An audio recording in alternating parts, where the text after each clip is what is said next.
Traders, let's get to the top flow of the day. And woke up Monday morning, was pumping some iron at the gym, and really the only news was Joe Biden and his son meeting this week about the family corruption. Clarence Thompson and his wife taking money, going on yachts, and being corrupt with everything.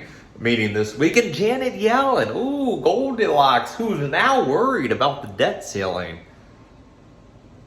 She's now worried about the debt ceiling, which will just extend it into more debt, because why not when you could just print money and never have to pay those credit card fees? But we are seeing some AMD May 92 strike calls. AMD's been strong, filled the gap to the upside after the big earnings sell-off with some rumors of Microsoft news.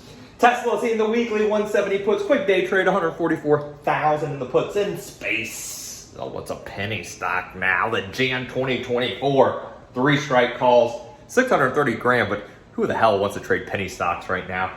I don't. So the finger is going into the pocket. That could have sounded dirty. And I ain't clicking them out much today. We're about an hour into the trading day and the options market dead. The market is dead.